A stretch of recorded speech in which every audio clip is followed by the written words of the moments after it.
Bonsoir à tous et bienvenue. Ce soir, j'ai une collection d'histoires de cimetières à vous faire découvrir. Alors installez-vous confortablement et laissez l'obscurité prendre le contrôle. Il y a une quinzaine d'années, je travaillais à temps partiel pour mon père dans un cimetière en périphérie de la ville. C'était principalement de l'entretien des terrains, rien de glamour. Il s'occupait de l'aménagement paysager, de la tonte, de la taille, de l'arrosage et du nettoyage après les cérémonies. J'étais la paire de mains supplémentaire qu'il appelait après les grands enterrements ou pendant les vacances, quand les choses devenaient désordonnées, car les gens laissent beaucoup derrière eux.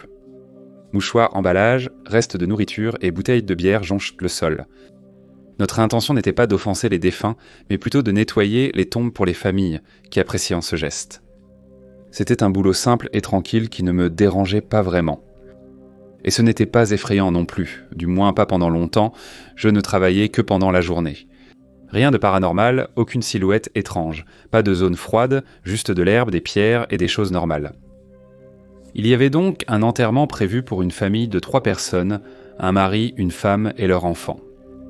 Victime d'une intrusion à domicile. Les détails étaient flous. Je n'avais pas vraiment prêté attention aux informations à l'époque, mais mon père m'a dit qu'ils avaient perdu la vie alors qu'ils étaient chez eux. Quelque chose de brutal et insensé. Leur tombe était située au fond du cimetière, dans ce que nous appelions la section de prestige, où les notables locaux étaient souvent enterrés.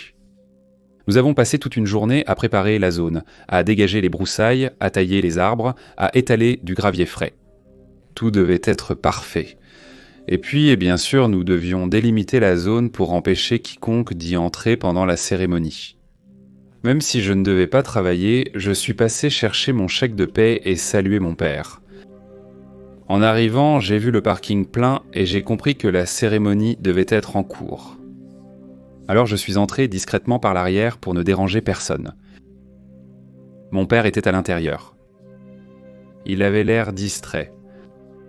Il regardait constamment par les fenêtres comme s'il attendait quelque chose. Je lui ai demandé ce qui se passait et il m'a répondu que tout lui semblait étrange. Il a dit que quelques véhicules utilitaires sport noir étaient arrivés à la fin du cortège funèbre, bien derrière les autres véhicules, et qu'un homme en était sorti, entouré de 4 ou 5 gardes du corps en costume sombre. Je me suis dit que c'était peut-être un parent important ou une protection policière vu la façon dont la famille était morte, mais mon père n'en était pas si sûr. Il a dit que l'atmosphère avait changé à leur arrivée, comme si tout le monde savait qu'il ne fallait pas interroger. Il a tenté de rire, mais était visiblement perturbé. Alors je suis parti avec mon chèque en essayant de ne plus trop y penser.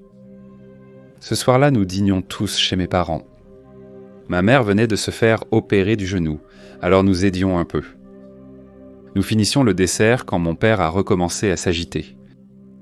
Il n'arrivait pas à se débarrasser de l'impression d'avoir oublié quelque chose d'important. Nous avons tout vérifié, cuisinière, portes et chiens. Il a même appelé ma sœur et tout allait bien. Puis il s'est demandé s'il avait oublié de fermer quelque chose au cimetière. Il n'en était pas le propriétaire, mais il traitait l'endroit comme tel. Et si quelque chose arrivait, la faute retomberait inévitablement sur lui. J'ai proposé d'y aller pour un petit contrôle rapide. Malgré l'obscurité, je pensais en avoir pour 15 minutes maximum. Fermer une porte, le rassurer, rien de plus. Malgré l'hésitation de mes parents, j'ai écarté leurs inquiétudes. Je ne croyais pas aux superstitions, et ce n'est pas comme si les morts allaient se lever pour se plaindre. Je suis arrivé en voiture et je me suis garé sur le parking, et c'est là que j'ai vu la voiture. Elle était vieille, complètement cabossée, et n'avait clairement rien à faire là. On aurait dit qu'elle n'avait pas bougé depuis des années. La peinture était délavée par le soleil et les pneus s'enfonçaient dans le gravier. J'ai vérifié, l'endroit était vide. Repoussant cette impression, je suis entré dans le bureau qui semblait normal. Les portes verrouillées, les lumières éteintes. Le matériel était rangé et j'ai appelé mon père depuis le téléphone fixe pour lui dire que tout était en ordre. Il avait l'air soulagé. Je verrouillais l'entrée principale lorsque quelque chose a attiré mon attention. Les grilles principales du cimetière, celles qui auraient dû être fermées à chaîne, étaient en grandes ouvertes et le cadenas pendait sur le côté. C'est à ce moment-là que j'ai eu la chair de poule. Quelque chose n'allait pas. Je me suis dit que ce n'était rien. Peut-être que mon père a oublié de l'attacher après la ruée. J'étais prêt à abandonner, mais quelque chose m'a poussé à vérifier malgré tout.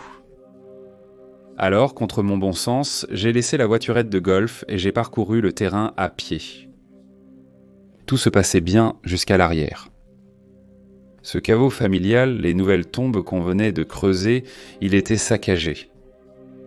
La terre était entassée sur le côté, une pierre tombale renversée et 2 pelles posées dans l'herbe et de profondes entailles dans la terre montraient en un que quelqu'un avait travaillé vite.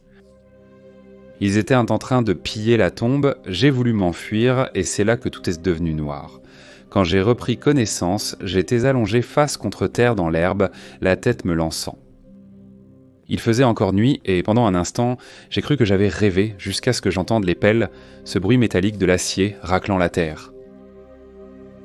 J'ai essayé de bouger et il y avait quelque chose de froid appuyé contre l'arrière de mon crâne. Je me suis figé. Je n'oublierai jamais ce bruit, le chien du marteau qu'on arme. J'ai levé lentement la main, sans même parler. Je respirais à peine, terrorisé. Je pouvais entendre au moins 3 voix, basses et rapides, pas en anglais. Je ne pouvais pas identifier la langue, mais l'intention était claire. Je ne devais pas bouger. Après ce qui m'a semblé durer 1 heure, l'un d'eux a aboyé quelque chose de sec, un autre m'a appuyé sur l'épaule et on m'a dit de m'allonger et de compter jusqu'à 100. Je crois que je suis arrivé à 6 avant que tout ne redevienne noir. La fois suivante où je me suis réveillé, j'étais à l'hôpital. Ma tête avait été fendue. Commotion cérébrale, côte contusionnée, déshydratation. Mes parents étaient affolés. Mon père a paniqué car je ne suis pas revenu après une demi-heure. Il est allé au cimetière et a trouvé ma voiture, la portière conducteur ouverte, un pneu crevé et aucune trace de moi. Il a appelé la police qui est arrivée rapidement et m'a trouvé inconscient derrière la tombe. Les voleurs étaient partis depuis longtemps. Ils avaient complètement exhumé le cercueil du mari, l'avaient forcé, brisé en morceaux et avaient en pris quelque chose à l'intérieur. Personne n'a jamais dit ce que c'était. Bijoux, argent liquide, une clé USB, toute l'affaire sentait quelque chose de plus profond qu'un simple vol, et qui que soient ces hommes présents aux funérailles, personne dans la famille n'en parlait. La police a pris ma déposition, mais sans résultat. Pas d'arrestation, d'empreinte ou de caméra, jusqu'à ce que mon père demande plus de sécurité. Ils ont maintenant des détecteurs de mouvement, des portails verrouillés et des caméras. Ils attrapent généralement des ratons laveurs, parfois un sans-abri dormant sur le parking. Mais je n'y suis jamais retourné la nuit, et je ne le ferai jamais. C'est arrivé il y a 4 mois environ. Mon ami m'a appelé pour me demander de l'aide pour démarrer sa voiture. Sa voiture de travail ne démarrait pas. Il travaille dans la sécurité privée, il surveille des propriétés qui ont subi du vandalisme ou des effractions, et ce soir il faisait une ronde tardive tout seul. J'ai dit oui parce qu'il allait falloir au moins quelques heures avant que quelqu'un de sa société puisse le rejoindre. Il m'a envoyé sa position et j'ai commencé à m'y rendre. Je n'y avais jamais vraiment réfléchi jusqu'à ce que je tourne dans l'allée et réalise où il était. Un cimetière, bien sûr. Et pas près de l'entrée non plus. Il était tout au fond de la propriété. Alors j'ai juste gardé les yeux devant moi et j'ai conduit sur la route sinueuse à travers le cimetière. Il agitait sa lampe torche pour m'aider à le trouver et je me suis garé à côté de sa voiture et je lui ai demandé ce qui s'était passé. Il a dit qu'elle s'était arrêtée sans raison alors qu'il faisait demi-tour sur ce parking en gravier, elle s'est complètement éteinte. Je lui ai dit d'ouvrir le capot pendant que je prenais mes câbles et une pince dans mon coffre pour le démarrer. Quand j'ai regardé sous le capot, j'ai vu qu'un câble de la batterie s'était détaché. Rien de sérieux, je l'ai remis en place et resserré au mieux avec la pince. Au moment où le câble s'est reconnecté, ses phares se sont allumés. Et c'est à ce moment-là que nous avons réalisé que nous n'étions pas seuls. À environ 3 mètres de là, il y avait un enfant qui se tenait debout. Cet enfant, peut-être âgé de 4 ans, nous regardait simplement. Mon ami, qui d'habitude ne se laisse pas impressionner, a dit bonjour et a demandé s'il avait besoin d'aide. Mais avant même que nous ayons fini de nous regarder, genre « c'est quoi ce délire ?», on s'est retourné et l'enfant avait disparu. Gardez à l'esprit qu'il n'y avait nulle part où il aurait pu courir sans qu'on le voie ou qu'on l'entende, comme je l'ai dit, c'était du gravier et il n'y avait aucune trace de pas.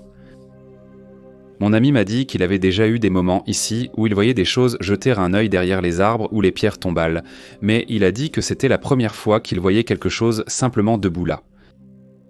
Je lui ai dit de passer chez moi plus tard pour que je puisse resserrer correctement le câble de la batterie.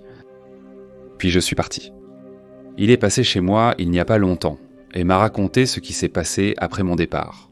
Il avait oublié sa lampe de poche. Elle était restée sur le petit parking en gravier où j'avais réparé sa voiture, donc il est revenu la chercher. Mais à son arrivée, elle n'était plus là où il l'avait laissée. Il a regardé autour de lui et c'est là qu'il a remarqué une faible lumière à mi-hauteur d'une petite colline voisine. Il s'est approché en voiture et a vu sa lampe de poche. Elle reposait sur une pierre tombale. Il ne voulait pas sortir de la voiture. Qui le voudrait ? Mais il s'est forcé à la récupérer. Au moment où il tendait la main pour l'attraper, il a entendu une voix. Une voix d'enfant.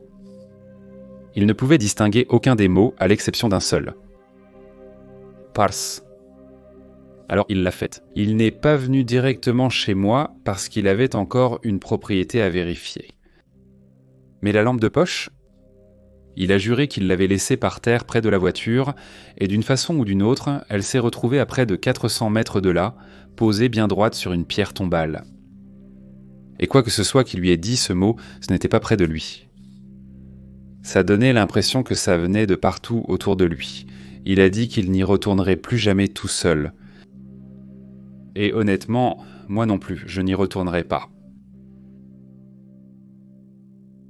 Ça s'est passé vers 2007, dans une toute petite ville isolée de l'ouest de l'État de New York. J'étais avec mes 2 amis, Jeanne et son petit ami Jean. Nous étions partis chasser les fantômes, rien de dramatique, juste explorer de vieux cimetières, prendre des photos et voir si quelque chose apparaîtrait. Jeanne voulait prendre plus de photos, alors Jean et moi avons attendu dans mon véhicule utilitaire sport pendant qu'elle explorait la partie la plus ancienne du cimetière avec sa lampe de poche. Il était près de minuit. Nous étions garés sur une route secondaire, et même si l'endroit s'en était isolé, il y avait quelques lampadaires plus loin sur la route.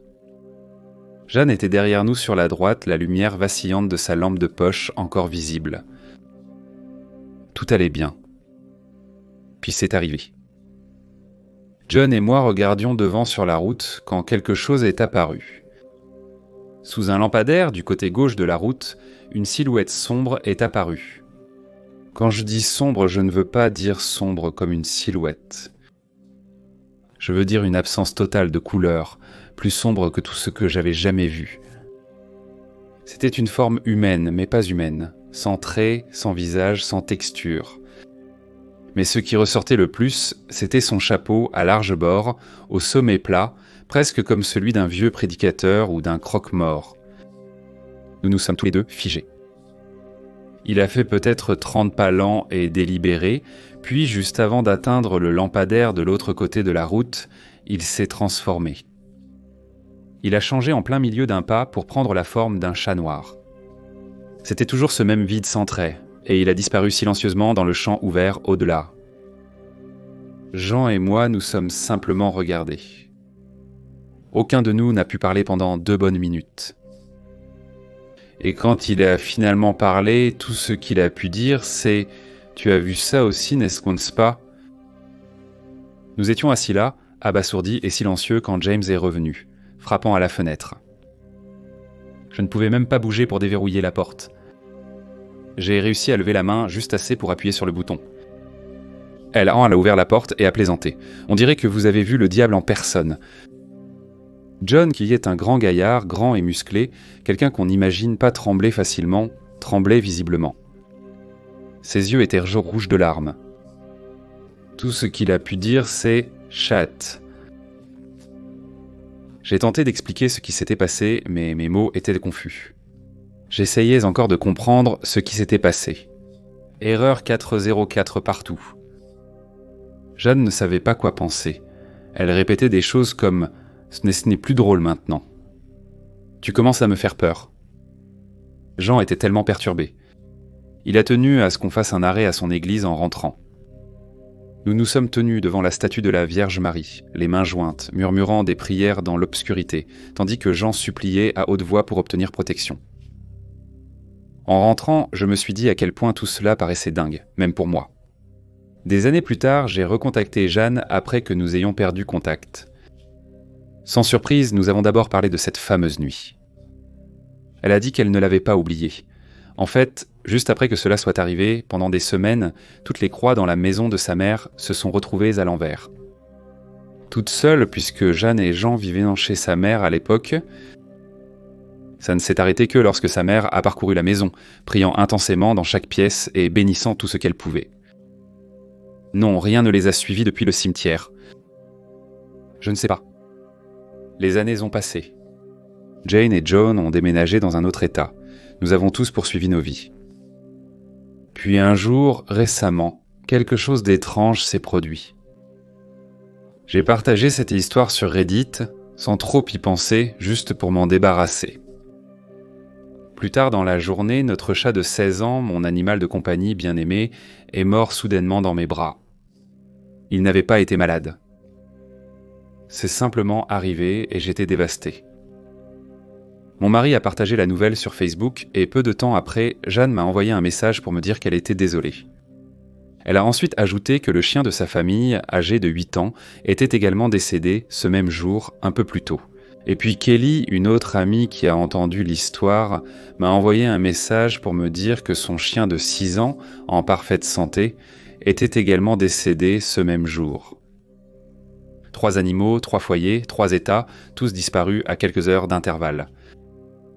Après avoir raconté l'histoire, je ne l'ai pas révélée à Jeanne mais l'ai publiée en ligne et j'hésite à le lui dire un jour.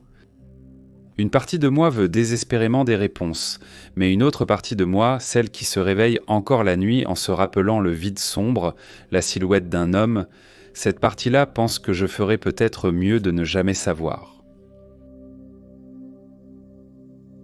Quand j'avais 16 ans, j'ai trouvé un emploi d'été dans l'un des plus grands cimetières du Midwest. Ce n'était pas vraiment un travail glamour, mais c'était plutôt bien payé et je pouvais travailler dehors. Un autre gars à peu près de mon âge a aussi été embauché, et nous passions tous les deux la plupart de nos journées à marcher sur les allées pavées avec des sacs poubelles, ramassant les déchets et les fleurs artificielles emportées par le vent. Rien de lourd, juste garder les lieux propres pour que les jardiniers se concentrent sur l'aménagement paysagique. L'endroit en lui-même était magnifique, presque comme un parc. Il y avait des routes sinueuses, de grands arbres, des bancs tranquilles, et les habitants l'utilisaient pour promener leurs chiens et faire du jogging. Les touristes s'arrêtaient parfois à cause de l'ancienne architecture et des tombes historiques, mais avec tout ce passage, il y avait beaucoup de déchets. C'était un après-midi chaud, et nous avancions dans la section est, la partie avec des rangées de vieux mausolées nichés à l'ombre de quelques petits chênes. Nous avons tourné à un coin dans une allée plus étroite qui longeait l'un des plus grands bâtiments en pierre, et c'est là que nous l'avons vu. Une femme d'environ 70 ans, peut-être un peu plus jeune ou plus âgée, se tenait tranquillement, le dos appuyé contre le côté du mausolée. Elle ne faisait rien, elle regardait simplement une concession familiale toute proche. Son style vestimentaire a immédiatement attiré notre attention. Elle portait une longue jupe taille haute avec un chemisier à motifs soigneusement rentrés. Par-dessus, elle portait un cardigan en tricot, même s'il faisait près de 29 degrés. Ses cheveux étaient en tête et coiffés d'une manière qui me rappelait de vieilles photos de la fin des années 1970. De douces boucles épinglées vers l'arrière. Ce n'était pas désordonné, mais très soigné. Elle a levé les yeux comme si elle sortait d'une autre décennie et elle tenait une tasse de thé. Pas une bouteille d'eau, pas un thermos. Une tasse à thé en porcelaine avec une petite soucoupe dans son autre main. C'était délicat et fleuri. Quelque chose que vous vous attendriez à voir dans le vaisselier de votre grand-mère, et nous avons ralenti en passant devant. Elle nous a remarqués et nous a adressé un sourire poli, levant la main pour nous saluer lentement. Le gaz avec qui je travaillais a hoché la tête en retour, et nous lui avons lancé un petit bonjour rapide. Rien d'étrange n'a été dit, mais dès que nous sommes passés, j'ai chuchoté. C'était bizarre. Il n'a rien dit au début, il s'est juste retourné pour la regarder. Mais elle n'était plus là. Elle n'avait pas tourné à un coin, elle avait simplement disparu. Nous nous sommes arrêtés et nous sommes même revenus sur nos pas pour regarder autour du mausolée. C'était de la pierre solide, sans fissure, sans chemin à proximité, et la porte était déverrouillée. Il n'y avait nulle part où elle aurait pu aller sans que nous la voyions ou l'entendions. Nous nous sommes échangés un de ces regards qui veulent dire « Est-ce que ça vient vraiment d'arriver ?» Puis nous avons haussé les épaules du mieux qu'on pouvait et nous avons continué à travailler. Quelques jours après, de retour à l'abri à matériel pour prendre d'autres sacs de voyage, nous avons rencontré un des gardiens du cimetière, un homme âgé qui y travaillait depuis longtemps. Nous avons discuté brièvement et j'ai mentionné la femme que nous avions aperçue.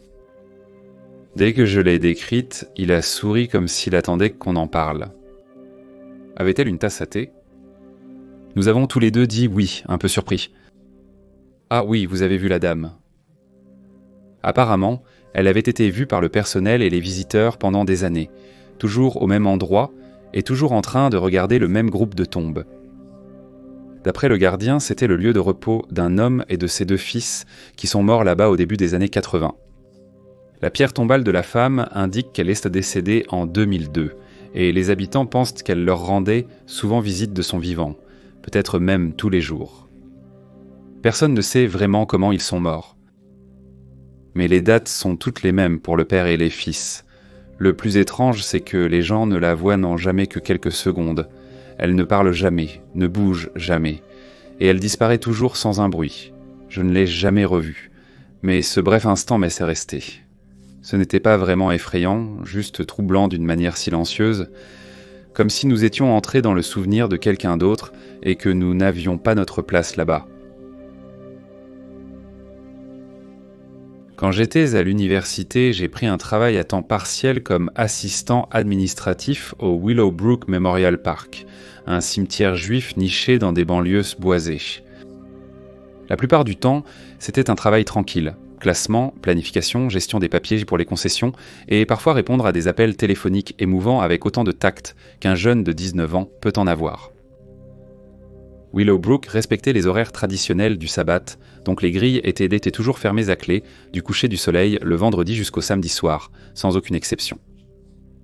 Nous terminions toujours vers 15h30 le vendredi par respect pour l'observance, mais parfois le personnel du bureau traînait un peu trop longtemps pour finir quelques tâches de dernière minute. Ce vendredi, une semaine avant Pessa, je suis resté tard avec Nancy, la responsable du bureau. Nous étions en train de traiter des paiements et de vérifier les plannings des funérailles quand un coup sec a résonné à travers les lieux silencieux. On aurait dit que cela venait de l'un des portails d'entrée en fer. Nancy fronça les sourcils. Personne ne devrait être ici. Nous sommes allés à la porte 6, l'entrée latérale près des anciennes parcelles, et nous l'avons vue. Une femme âgée se tenait juste derrière les barreaux, à peine à 1,50 m de nous. Elle devait avoir dans les 70 ans, vêtue d'une robe bleu marine ornée de petites roses brodées. Ses cheveux argentés étaient retenus en arrière par des barrettes élégantes et ses gants semblaient en venir d'une autre époque. Elle n'était pas affolée, mais sa voix tremblait quand elle parlait. « Je dois y retourner. Je dois rentrer avant la tombée de la nuit. » Nancy a demandé où était sa voiture, mais Romain n'a pas répondu. Elle fixait simplement son regard au-delà de nous, vers le cimetière. Nous avons expliqué que seul le responsable du cimetière, déjà parti, pouvait ouvrir les grilles. Elle est devenue plus insistante. Ils attendent. Il a dit que je ne serais pas long. C'était étrange, et ça a commencé à me faire un peu peur. Nancy a appelé le directeur, M. Brenner, qui a soupiré en écoutant ses explications, mais a finalement accepté de revenir ouvrir la porte. 15 minutes après, il est arrivé, agacé mais professionnel, demandant « Où est ce visiteur pressé ?» Nous nous sommes retournés pour la pointer du doigt, mais personne n'était là. Le portail était vide tout comme la route derrière. Aucun signe de vie, seulement le bruissement des arbres. Et le bourdonnement des lignes électriques au-dessus de nos têtes. Nancy et moi nous sommes regardés. Elle était juste ici. Monsieur Brenner n'avait pas l'air amusé. Elle a disparu sans laisser de traces, c'est vrai ? Nancy a proposé d'examiner les enregistrements de sécurité. La porte 6 était filmée par une caméra, donc nous avons vérifié les enregistrements en entrant. Nous nous sommes vus marcher vers la porte aussi clairement que le jour. Nous nous regardions parler à quelqu'un hors champ, faisant des gestes de la main et hochant la tête. Mais il n'y avait personne d'autre à l'écran. Pas de femme, pas de robe. juste nous deux en train de parler dans le vide. Nancy a marmonné quelque chose que je n'ai pas compris, et Monsieur Brenner a ri comme si on lui avait fait une blague. C'était mignon, vraiment. Nous n'avons pas discuté, ni essayé d'expliquer, mais après son départ, Nancy est restée longtemps à regarder la vidéo. « Je l'ai vu », a-t-elle chuchoté. « Je sais, je l'ai vu aussi. » Nous n'en avons plus jamais reparlé devant personne. Mais de temps en temps, si on travaille tard un vendredi soir, on vérifie les écrans juste pour s'assurer qu'on n'ait pas un autre visiteur. J'ai travaillé comme gardien de cimetière pendant un certain temps dans ma ville natale. C'est un petit endroit avec un peu plus de 5000 habitants. C'est le genre d'endroit où tout le monde connaît tout le monde, où au moins tout le monde a entendu parler de toi. Et le travail en lui-même n'était pas glamour, mais je l'aimais bien. Calme, régulier, et on apprend beaucoup sur les gens en lisant leurs pierres tombales. Un matin, on m'a assigné la préparation d'une inhumation de crémation. Une femme appelée Evelyn Harper était décédée. Et sa dernière volonté était d'être enterrée avec son mari, Walter Harper, qui était décédé en 2014. Alors j'ai creusé la tombe où les cendres de Walter reposaient en toi déjà, et je l'ai laissée ouverte pour la famille, qui devait arriver plus tard pour terminer la cérémonie.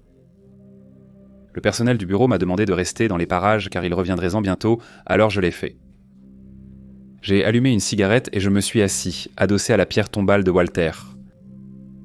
Au bout d'une minute ou deux, j'ai entendu une voix, vieille et usée, comme si elle avait été portée par les vents pendant des décennies.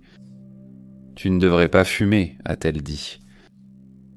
Je n'y ai pas réfléchi et n'ai pas répondu. J'étais juste là, à acquiescer. J'ai continué à fumer ma cigarette tranquillement, puis un instant plus tard, la voix a de nouveau parlé. « Est-ce que tu enterres, Evelyn ?»« Oui, monsieur, ai-je répondu. » Puis le ton est instantanément passé du décontracté à la pure joie. « Elle vient enfin. J'ai attendu si longtemps. » Il a commencé à dire à quel point il était heureux et combien il l'avait attendu. Il a parlé comme ça pendant quelques minutes pendant que je finissais ma cigarette. Quand j'ai écrasé ma cigarette et que je l'ai éteinte, j'étais enfin prêt à affronter ce type qui me parlait. Et quand je me suis retourné pour regarder, il n'y avait plus personne d'autre dans le cimetière. La voix disparut. Et puis, j'ai vu les phares. La famille arrivée, j'ai essuyé quelques larmes silencieuses de mon visage. Pas des larmes de peur ou de tristesse. Plutôt quelque chose comme la paix. J'ai eu la chance d'être témoin de quelque chose de profondément émouvant, mais totalement inexplicable. Avant de refermer la boîte contenant les cendres d'Evelyn, j'ai laissé quelques-unes de mes perles de troc en dessous, juste un petit cadeau personnel pour leur retrouvaille. La famille elle a vu que j'avais les yeux rouges et m'a demandé si je la connaissais, et j'ai répondu seulement par son mari, puis je suis parti. Plus tard dans la semaine, en taillant autour des tombes, je me suis arrêté près de la pierre tombale des Harper. À ce moment-là, une brise légère a effleuré mes oreilles, et je jure que ça ressemblait presque à un rire. Et le silence. C'était une autre tombe que je visitais souvent, mademoiselle Marlène. Elle gardait ma sœur et moi quand nous étions petits. Nous l'aimions comme de la famille, et elle nous adorait vraiment. Elle disait toujours « Je vous aime à la folie, vous aussi ». Elle et son mari avaient une casse où ma sœur et moi passions des heures à explorer et à jouer aux pirates sur des voitures rouillées. Quand le dîner était prêt, Marlène sonnait cette vieille cloche en fer et nous criait dessus sur ce ton « Venez tout de suite ou je donne à manger aux chiens ». Alice est décédée en 2003. Quand j'ai commencé à travailler au cimetière des années plus tard, j'ai pris l'habitude de déposer des fleurs sur sa tombe. Finalement, j'ai retrouvé son triangle dans les ruines de la vieille casse. Je l'ai nettoyé et je l'ai accroché à côté de sa pierre tombale avec quelques vieilles décorations de jardin dont je me souvenais de son porche. Un soir, je travaillais tard et c'est là que je l'ai entendu. Le tintement du triangle. Pas de brise, pas de vent à signaler et personne aux alentours. Juste ce son. J'ai regardé autour de moi, mais j'étais seul. C'est là que j'ai entendu quelque chose qui m'a glacé le sang et m'a figé sur place. « Le dîner est prêt, mon chéri. Ramène tes fesses, ici. » J'ai laissé tomber mes outils et j'ai couru. Le lendemain, je me suis assis à côté de sa pierre tombale, comme je m'asseyais autrefois à sa table de cuisine. Je suis resté là pendant environ une demi-heure, sans dire grand-chose, juste à me souvenir, à rire un peu et à pleurer un peu plus. Puis j'ai serré cette pierre tombale dans mes bras et j'ai terminé ma journée avec force. Je n'ai plus jamais entendu un seul bruit venant de cette partie du cimetière après ça. Quand j'avais 20 ans, j'ai déménagé dans le New Jersey avec mes parents pour aider à m'occuper de mes grands-parents. Ma grand-mère avait un cancer du cerveau, donc elle allait souvent chez le médecin accompagnée de ma mère, de mon frère et de mon grand-père. Mon père conduisait généralement un camion. Je passais donc beaucoup de temps seul chez mes grands-parents. Leur maison était vraiment une maison de rêve. 6 chambres, 3 salles de bain complètes. L'étage avait son propre salon télé et sa propre cuisine. Le rez-de-chaussée était encore plus vaste, avec sa propre salle télé, un salon séparé avec un coin bar sec, et si cela ne suffisait pas, il y avait un sous-sol complet. J'avais passé beaucoup de temps dans la maison auparavant pour les fêtes, mais jusqu'à ce que nous y emménagions, je n'y avais jamais vraiment passé de temps seul.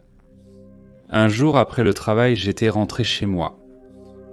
Mamie m'apportait toujours des burgers White Castle Frogan et des plats Hungry Man. Elle les gardait dans le congélateur au sous-sol. Après le travail, je me suis douché, j'ai mis des vêtements confortables et j'ai décidé qu'il était l'heure de manger. Je suis descendu pour prendre à manger et dès que mes pieds au balometti ont touché la dernière marche à la porte ronde, la porte s'est refermée derrière moi. Je me suis vite retourné pour quitter cette maudite cave, mais quand j'ai tendu la main vers la poignée, la porte s'est entrouverte en grinçant. Et c'était ma première expérience là-bas. Il est important de noter qu'à l'étage, il y avait un long couloir d'où partaient toutes les chambres.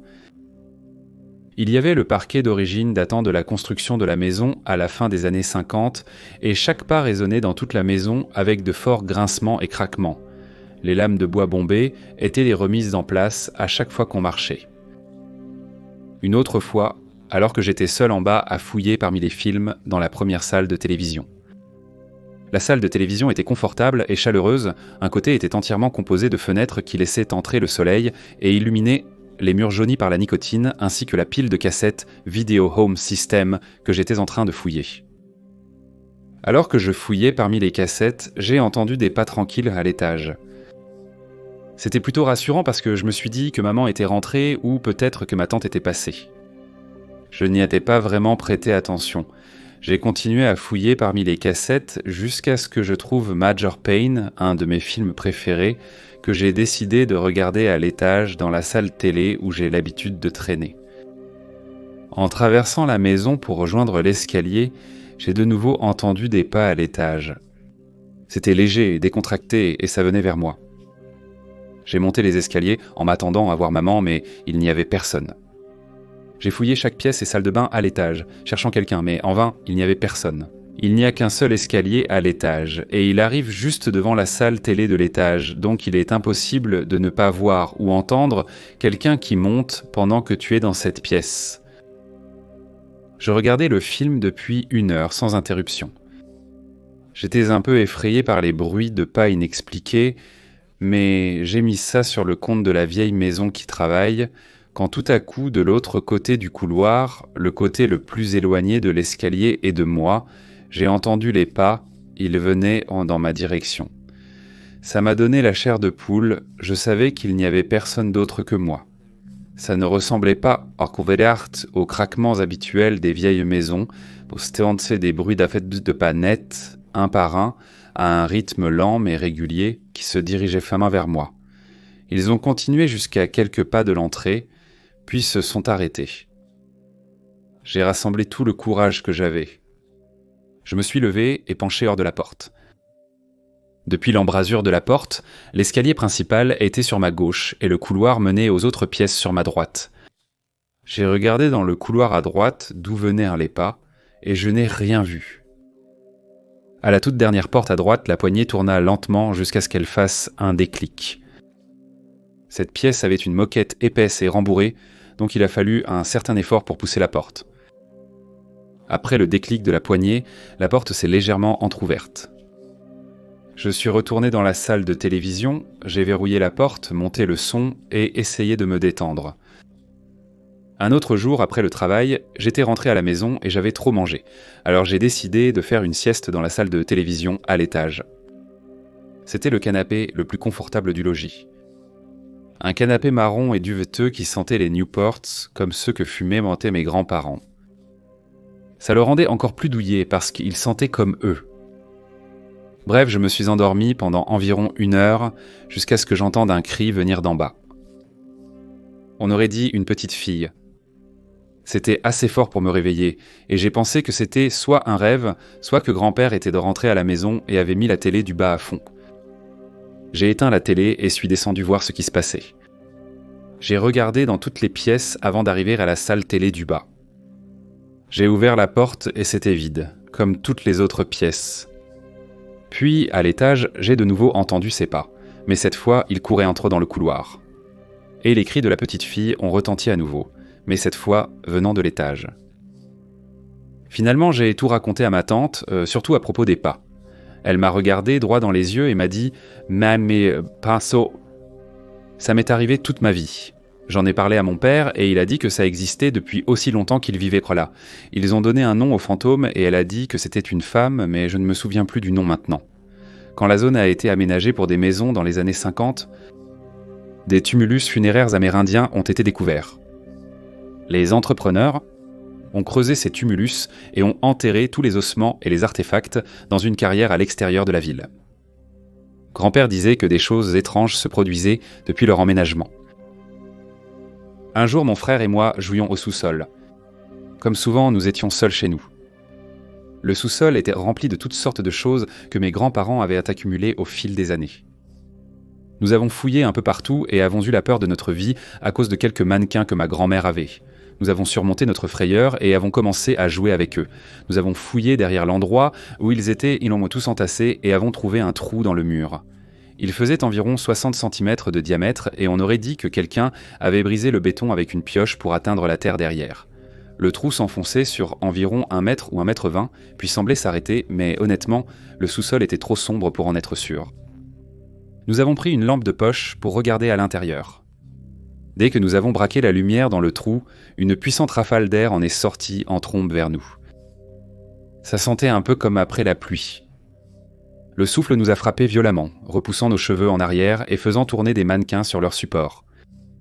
Et nous ne sommes jamais retournés dans cette partie du sous-sol. J'aimerais commencer par dire que je viens d'une petite ville de l'Iowa, avec environ 7000 habitants. Quand on grandit dans une petite ville, on devient vraiment ingénieux pour trouver des choses à faire pour s'amuser, et on profite au maximum du plaisir pendant qu'on l'a.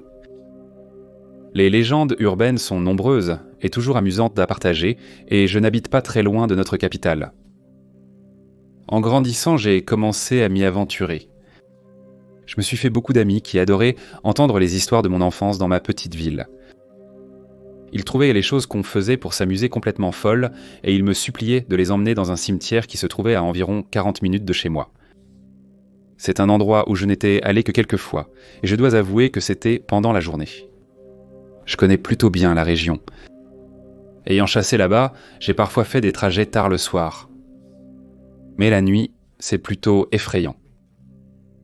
Je vais le dire maintenant. Je ne crois pas au surnaturel. Si quelque chose d'effrayant se produit, je chercherai une explication logique. Si tu me racontes une histoire de fantôme, je lèverai les yeux au ciel, mais il n'y a aucune explication à ce que je m'apprête à te raconter. Un soir, des amis de la ville m'ont appelé en disant qu'ils voulaient aller dans ce cimetière et qu'ils voulaient que je les y emmène. J'ai accepté. Ils sont arrivés vers 20h. C'était en plein automne, il faisait donc déjà sombre à 7h. Nous avons discuté, fumé des cigarettes et échangé des nouvelles, debout. Nous étions 5. Vers 9h du soir, nous sommes partis. Une partie de ce trajet se fait sur une route goudronnée, mais le reste se fait sur des routes en gravier calcaire, sur environ 10 km, peut-être 16 au maximum, jusqu'au cimetière. On a pris la nouvelle voiture de mon pote. Elle avait quelques mois, c'était une Pontiac G6 rouge bordeaux. Si vous avez déjà conduit sur une route de gravier calcaire, votre voiture se couvre d'une fine poussière blanche. Nous sommes arrivés au cimetière. L'entrée est un grand portail en fonte. Nous entrons et je leur montre la pierre tombale. C'est une très grande pierre tombale du début du XXe siècle et il y a une inscription très inquiétante dessus. Quelque chose comme « Là où tu es, j'ai été. Là où je suis, tu seras bientôt. » J'ai depuis découvert que c'est courant sur les vieilles pierres tombales. Mes amis étaient d'accord que c'était flippant et m'ont demandé s'il m'était déjà arrivé quelque chose là-bas. Ma voiture a déjà surchauffé en passant devant, mais c'est à peu près la seule chose qui me soit arrivée. Maintenant, cette pierre tombale se trouve dans la dernière rangée, face à l'ouest, et au sud, à peut-être 50 mètres, il y a toute une rangée de tombes d'enfants. De minuscules pierres tombales, à peine assez grandes pour un nom. Eh bien, la légende urbaine dit que si tu cours entre ces pierres tombales en zigzagant, tu mourras. Mon ami commence à se moquer, me disant que c'est la chose la plus stupide qu'il ait jamais entendue. Il crie de ne pas avoir peur de stupides bébés morts. Je dis, je ne sais pas mec, j'ai toujours entendu dire qu'un tel l'a fait et qu'il était mort une semaine plus tard, et il me traite d'idiot d'y croire. Il commence à courir à travers eux et à mi-chemin il dit qu'il se fiche complètement de la soi-disant malédiction, mais il ne termine pas tout le parcours et revient en marchant.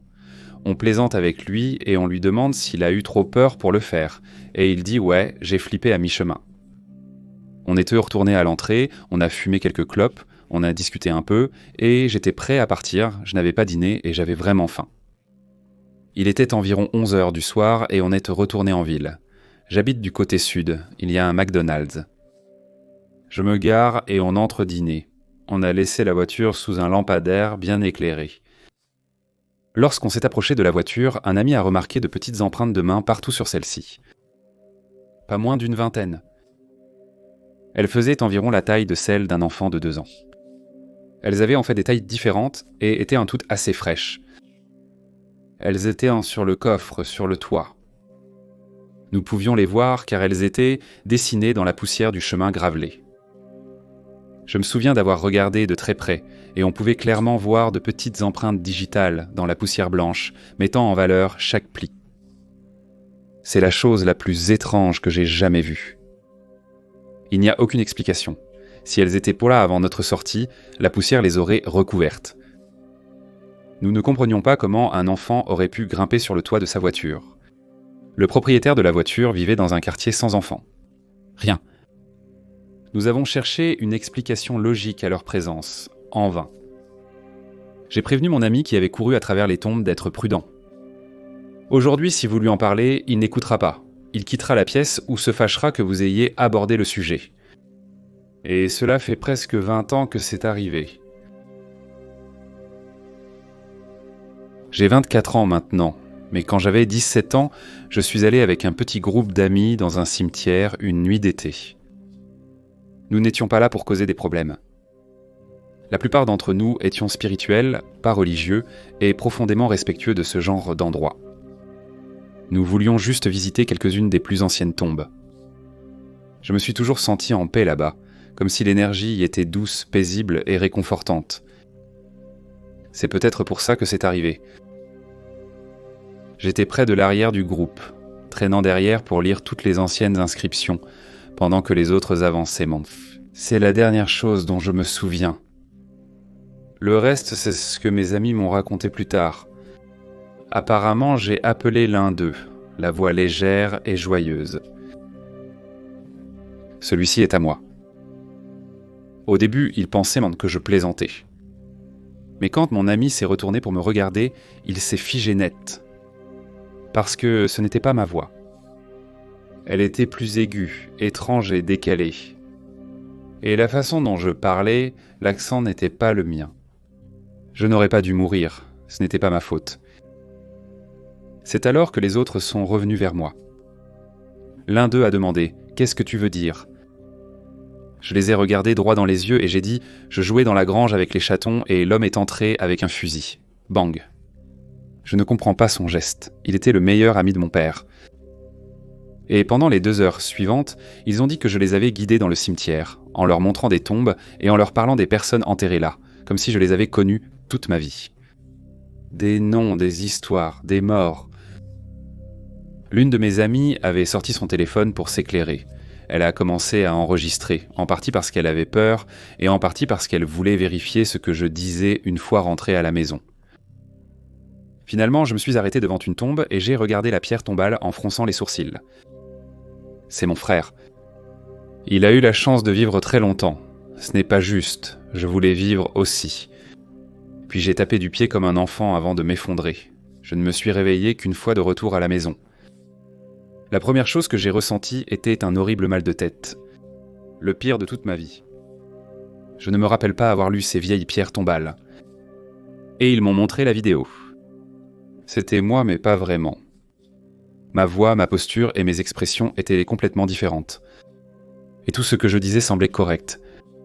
Nous avons vérifié en ligne les dates, les noms, les relations. Chaque histoire correspondait. Sauf pour un détail. La tombe sur laquelle je me suis effondré, celle que j'ai dit être de mon frère, n'était pas liée par le sang à la fille que j'avais incarnée. Elle appartenait au fils du meilleur ami de son père. Le même meilleur ami qui, selon ses mots, l'a tuée d'une balle alors qu'elle jouait avec des chatons. Je ne suis pas retourné dans ce cimetière, et j'ignore si je le ferai un jour. Ne peux pas dire avec certitude ce qui essaiera de s'emparer de mon corps la prochaine fois, mais je ne veux pas lui en donner l'occasion. En 2007, j'avais 11 ans, et ma mère nous a déménagés dans une petite ville près de la réserve de notre famille. Notre quartier avait été bâti sur d'anciens cimetières autochtones. Il y avait moi, ma mère, 2 jeunes frères et sœurs, et un cousin de quelques années, mon aîné. On entendait toujours des choses, des gens qui disaient qu'on nos prénoms, des objets déplacés, des choses aperçues du coin de l'œil. Mais notre jeunesse nous faisait vite oublier tout ça. Ce qu'on n'oubliait pas, c'était le malaise que nous ressentions tous. Nous nous sentions tous constamment observés. Nous n'étions jamais vraiment seuls dans cette maison. Si nous devions l'être, nous traînions dehors au lieu de rester seuls à l'intérieur. Un jour, on s'amusait avec ma mère et elle nous poursuivait dans la maison. Nous avons couru dans sa chambre à l'étage et verrouillé la porte. Maman a frappé à la porte en menaçant de nous attraper. Puis tout à coup, elle a commencé à frapper en criant « Laissez-moi entrer tout de suite, ouvrez immédiatement, oh mon Dieu, tout de suite !» Alors nous l'avons fait, et elle est entrée en courant et a verrouillé la porte. Ma mère était si pâle et avait l'air épuisée. Après s'être calmée, elle nous a raconté qu'après avoir frappé à la porte, elle s'était retournée pour descendre les escaliers, et en regardant en bas, il y avait un homme avec de longs cheveux noirs et un haut de forme qui passait la tête au coin en bas des escaliers. L'homme est sorti, habillé tout en noir, et il avait l'air de vouloir monter, alors elle a commencé à frapper et à crier pour qu'on lui ouvre. Une autre fois, dans la même maison, ma cousine faisait la sieste, alors je me suis glissé à côté d'elle en étant la grande cuillère. Une petite télé faisait face à son lit, et alors que je m'assoupissais, j'ai senti quelque chose me frapper.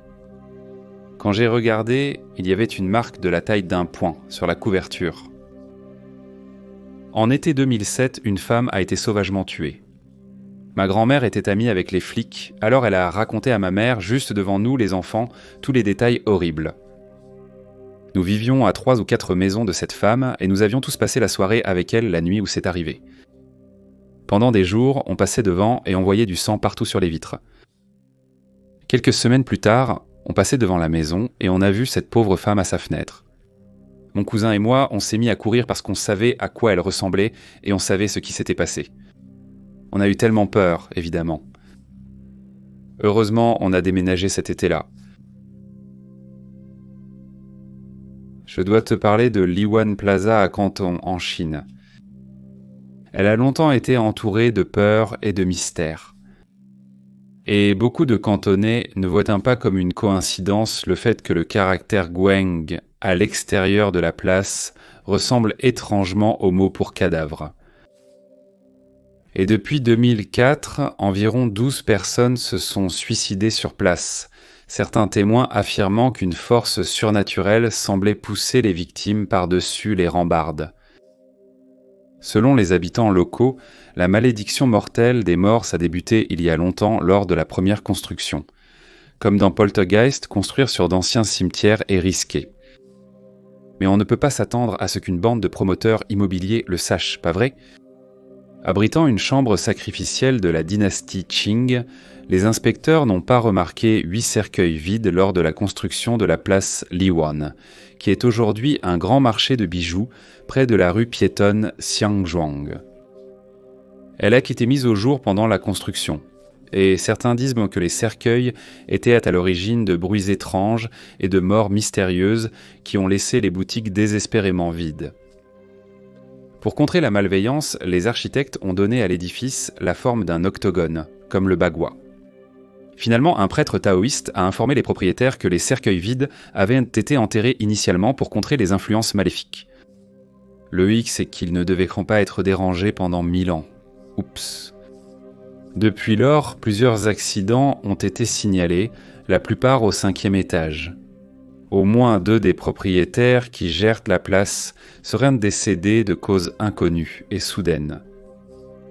Aujourd'hui, malgré le climat chaud de Guangzhou, les citoyens chinois affirment qu'il fait toujours quelques degrés de moins dans la place elle-même et que traverser le bâtiment la nuit procure une sensation glaciale de désespoir. Et comme pour la plupart des affaires surnaturelles, il n'existe aucune preuve concrète pour prouver que la place est hantée d'une manière ou d'une autre.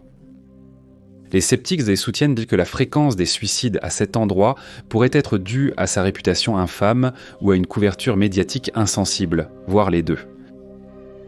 Quoi qu'il en soit, les occupants de l'immeuble sont désormais principalement des commerçants non locaux, heureux de gagner rapidement de l'argent pendant que le silence règne en maître. Et maintenant, là où commence notre histoire. C'était un après-midi ensoleillé lorsque j'ai décidé de rendre visite à mon oncle au Liwan Plaza. Et la boutique de mon oncle se trouvait au 5e étage, curieusement, l'étage même où de nombreux incidents mystérieux se sont produits. Il avait toujours gardé un bagua, un symbole de tour, connu pour repousser le mal, suspendu au-dessus de la porte. Cependant, le clou qui le maintenait en place avait commencé à se desserrer, et mon oncle a décidé qu'il était temps de le décrocher et de le réparer. Lorsqu'il a retiré le bagua, un froid étrange, presque palpable, a envahi l'air. Mon oncle, habituellement un homme calme et posé, semblait être en transe. Ses yeux sont devenus vitreux et sans dire un mot, il a commencé à marcher vers les escaliers. J'ai compris que quelque chose n'allait vraiment pas chez lui. Au début, j'ai cru qu'il faisait une sorte de blague, mais il a continué à monter les escaliers. C'est à ce moment-là que j'ai compris qu'il pouvait vraiment y avoir un problème, alors je l'ai suivi. Quand je l'ai rattrapé, il était déjà au dernier étage, près du bord du toit. Il regardait en bas avec une expression vide. Mon cœur battait la chamade alors que je tendais la main pour l'attraper. C'est alors que mon jeune cousin est apparu, courant vers nous avec le 8 trigrammes à la main. Au moment où il l'a remis au-dessus de la porte, mon oncle est sorti de cette étrange transe. En reconstituant plus tard les événements, il est devenu clair que retirer le 8 trigrammes avait dérangé les esprits agités liés à la place. Et à partir de ce jour-là, mon oncle n'a plus jamais touché au symbole protecteur. Cet été passé, j'ai perdu ma grande-tante Elena, la sœur de ma grand-mère maternelle. Nous avons voyagé à Agio dans la région du Péloponnèse en Grèce, d'où vient la famille de ma grand-mère, pour visiter le tombeau familial et rendre hommage à nos ancêtres. Je n'étais pas préparé à ce que j'ai ressenti en arrivant. La cérémonie était magnifique, impeccablement organisée. Elle s'étendait sur une colline basse parsemée d'arbres et semblait ne jamais finir, au moins 5 kilomètres si on la parcourait en entier. J'ai appris plus tard que les tombes les plus anciennes remontaient à 1816, et cela m'a vraiment surpris. Mais ce qui m'a encore plus surpris, c'est que c'était un cimetière public. D'après mon expérience, les cimetières publics en Grèce sont rarement aussi bien entretenus. Celui-ci était paisible d'une manière que j'ai du mal à décrire. Il faisait une chaleur écrasante partout ailleurs ce jour-là, mais à l'intérieur du cimetière, il y avait une brise douce et parfaite. Quand je rendais visite à la tombe de ma grand-mère paternelle, je ressentais toujours une certaine froideur. Le cimetière semble en colère d'une certaine manière, comme si la terre était fatiguée. Celui où sont enterrés mes grands-parents maternels a une atmosphère encore différente. C'était comme être entouré de famille, même ceux que je n'avais jamais rencontrés, donnant une impression de vie. J'avais l'impression d'être enlacé. C'était comme si tous mes ancêtres étaient là, juste hors de vue, m'observant et m'accueillant. En approchant de la tombe familiale, j'étais là. « Salut, ravi de vous rencontrer. » Je ne voulais pas que mes parents entendent. Je ne voulais pas qu'ils me trouvent bizarre. Mais je sentais que je devais dire quelque chose, et c'est là que j'ai senti une main sur mon épaule.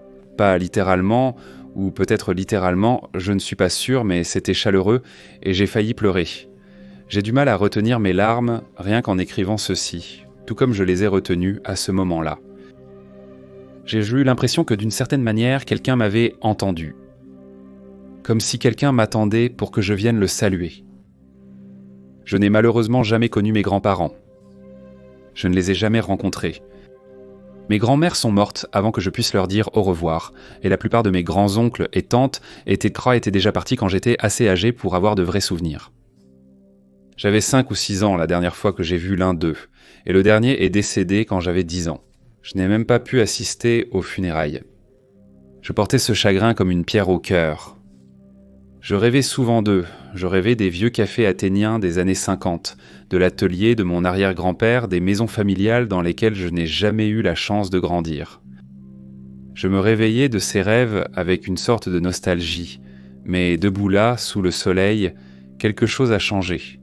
Je ne voulais pas quitter le cimetière, mais en m'éloignant, je me sentais plus léger et plus heureux, comme si j'avais enfin fait la paix avec quelque chose dont je ne savais même pas que je portais encore le deuil.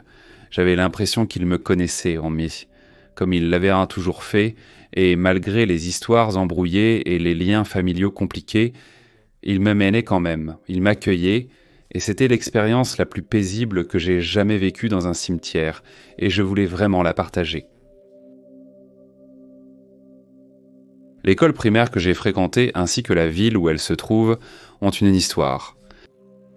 Pour faire court, la ville où je vis a été fondée par un groupe de familles et il se trouve que je suis un descendant de l'une d'elles. Bref, l'école primaire a été construite sur un ancien cimetière amérindien qui avait été abandonné depuis longtemps lorsque d'autres colons sont arrivés dans le Nouveau Monde et il s'y passait d'autres phénomènes surnaturels. Laissez-moi vous raconter l'une de mes expériences. Quand nous avons pris l'ascenseur pour descendre au sous-sol, les portes me se sont ouvertes et nous sommes entrés dans une salle de stockage au bout du couloir, faiblement éclairée, avec des ampoules qui clignotaient en temps.